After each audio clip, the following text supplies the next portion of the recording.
Hey guys, this is Shaft. With me is Untold. We both represent Legit Gaming. Today we're looking at some awesome stuff. This is going to be White Raw vs. Cytoplasm game number 2. Let's jump right into it in 3, 2, 1, go. Here on the bottom of right hand side of Antiga Shipyard we've got Cytoplasm. He is the purple Zergy. And on the top left-hand side, we've got the red Protoss. He goes by the alias Duckload Raw. This time it's White Raw. I wonder if it's a white load. I'm sorry, that might have been just a little bit dirty, but he's the one with the name. How rude. What if we have a 12-year-old child that you just got grounded because he's listening to explicit material? Well, he has no fucking idea what the fuck a white load is. Oh, man. It's okay, actually. So, Blip TV as marked for explicit content, so he shouldn't have been on there anyway. Why wasn't his mother watching him? So I want to talk a little bit more about game number 1. So we saw that he went for a 10 pull. He went for a really early lane attack. It didn't work out for him. Basically lost him the game, right? Right. So if you're in Cytoplasm's position, what are you thinking at this very moment going into this night's game? Let's not all in again. Let's try to do something macro-oriented. Yeah, and I think that's actually what he's doing. I think he's actually going to put himself to the test. He's going to see how well he can macro against White Raw. And I'm really interested to see how he does against macroing against White Raw, because White Raw is definitely no pushover. Well, you don't see White Raw in macro games versus Zerg very often. He usually does some kind of early timing attack and tries to end it, usually off a 2-base cheese. So, I wonder if Cytoplasm is going to prepare for that. Well, I mean, you have to know of a player like White Raw, and he's had to have done his research. Especially, I'm not sure whether these games were before or post his best of 7 with Stephano, but those were very, very interesting games to watch, especially in the PvZ standpoint. I did not see them. Could you drop some knowledge on us? Sure. I'm not gonna do any spoilers. I'm not gonna spoil results, but basically the most I can say is go watch them, or you will die.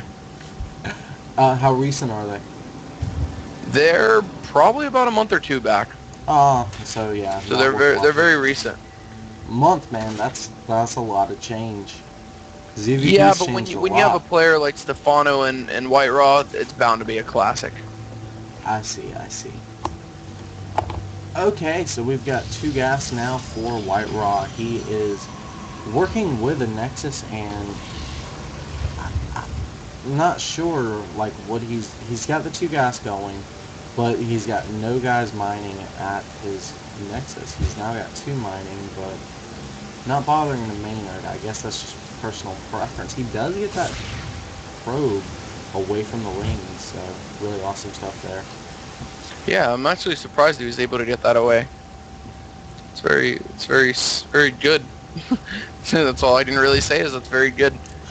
Very interesting that we were just talking about the Stephano style of play, because that's actually what Cytoplasm is somewhat doing. He is deterring from it a little bit. Normally in the Stephano type of play, you would not have your gas for another 20 seconds, and you'd throw them both down at once, but there's nothing wrong with being a little innovative with the build that's already been creative. I like it when people try to make their own separate type of builds from one build. I don't know if this is his own, actually. I've seen Phoenix do this a lot. This usually transitions really well into a Ling-Baneling attack. I've never seen that, actually. Really? That would be really strong against this build, though, because White Raw is going to go for a Robo, which he's probably going to be pumping out a lot of Immortals, a lot of Gateway units, and just trying to go for a really strong timing push, like, I don't know, maybe a 6-7 gate with Immortal push. Really strong against Zerg, especially lately, where the meta game is, let's make a bunch of roaches and try to have 200 army and push early. Yeah, this is true. Actually, White Raw moving across the map with both a Stalker and a Zealot.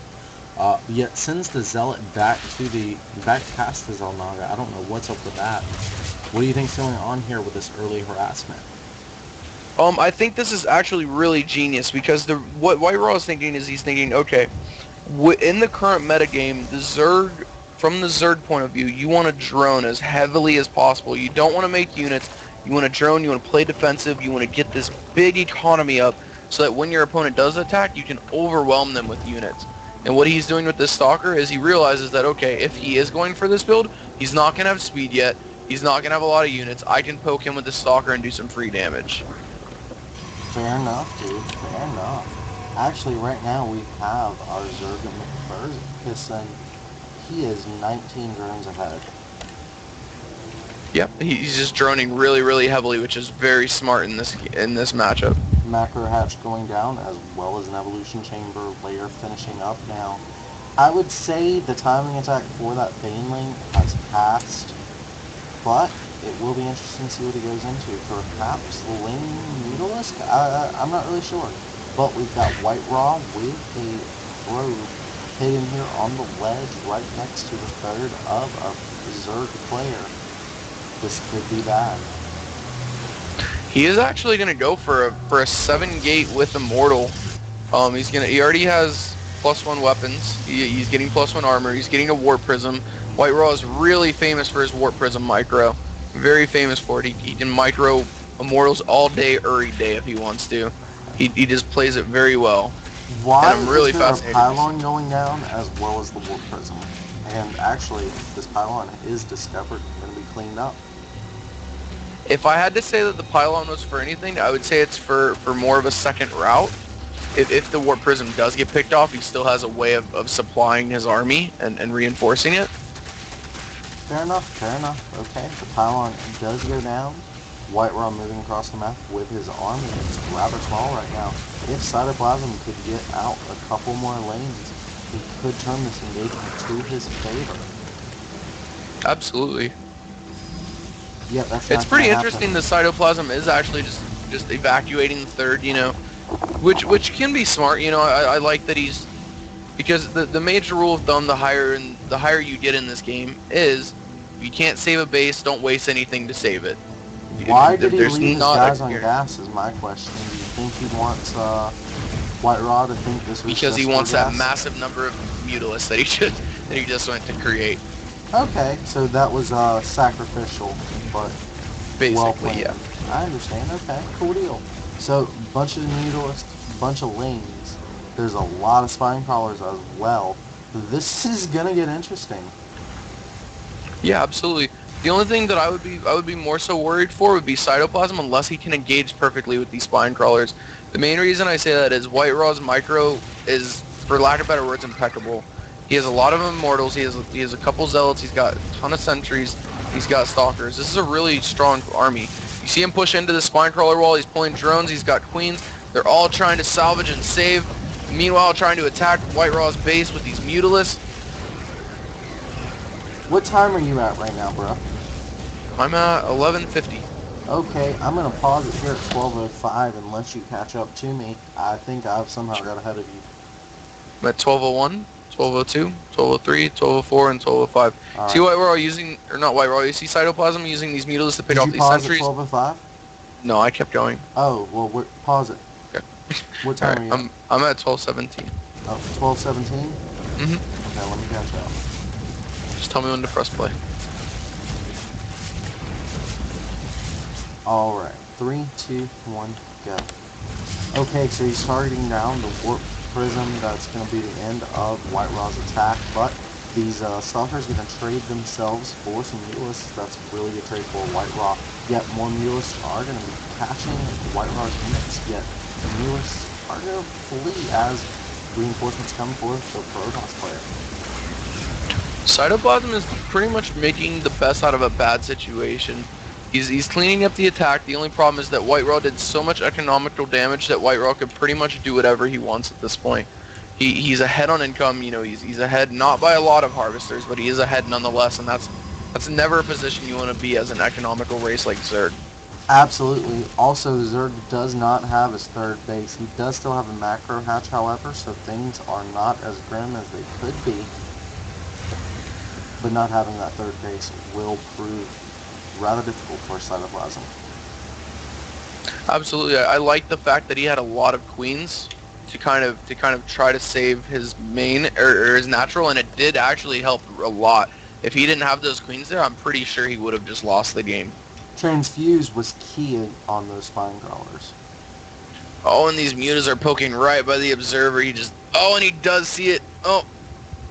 I think he spotted it.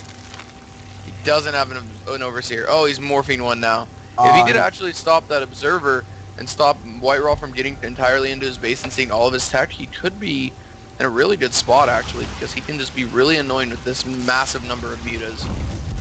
Mutalisks are very annoying, but they're not that good in major engagements. I think making more Mutalisks is going to make this third base quite vulnerable. Are you concerned at all for Cytoplasm, or...? The only reason I'm not concerned is the major reason that you go for Mutalisks in ZVP is to force the Protoss the Turtle. If White Raw leaves his base right now, he dies. There's no way. This massive number of Mutalisks could easily destroy a mineral line in about 5 seconds. And White Raw knows that. As soon as that happens, he goes home and defends, trading Mutalisks for safety? Well, basically what then it forces is a base trade, and Mutalisks are known for their splash damage, and if he feeds Lings in as well, the Zerg are just going to win a base race. Okay, then. That's what style Cytoplasm is going for. He's trying to build up this massive number of Mutalisks and force a base trade situation, or force White Raw to turtle in so long that he can go hive tech and feel completely comfortable. Fair enough, fair enough. How many Mutalisks are too many? I don't think there is too many. Personally, I don't think so, because eventually you can just walk your Mutalisks over Stalkers and magic box them and just kill them. How about Archons? Mutalisks, Archons, then you cry your tears. Then you're in a major problem, but if you let him actually tech up to there without doing enough damage to feel comfortable against that, then you did something wrong. Fair enough, fair enough. Why would you magic box against Stalkers? Would it not be better to pump them up? I don't actually know the statistical reasoning behind it. I've just always been told to magic box them. Okay. I mean, I'm pretty positive the Stalkers don't actually do any splash damage whatsoever, but I don't know. Maybe it's just more so of a vision blur. I couldn't actually tell you. Okay, fair enough. It just seems like it'd be easier to click a single one if they're split up. Wow, morphing in a lot of Banelings here. This is true. That's not going to be very good if force fields go down, yet what I'm noticing is there's only one sentry. Yeah, this could work out really well for Cytoplasm if he gets a nice flank with these Banelings, and he waits for Baneling speed, and he could be in an amazing spot here. He just has to pull off really well engagement. Here goes the engagement. Banelings, Lings running in. Not enough sentries. The force field. Perfect blinks by White Raw. Moving back with the Mutalisks, he's not trying to trade the numbers just yet. He's done enough damage with the Ling-Baneling attack. He's going to sacrifice his third initially. He's going to try to buy a little bit of time with the Mutalisks so that his drone line doesn't get decimated immediately, but it's going to happen inevitably. The engagement is occurring as small groups of Stalkers are picked off. The Mutalisks are coming in, followed by Baneling support, and Stalkers are falling very quickly as they are well clumped up.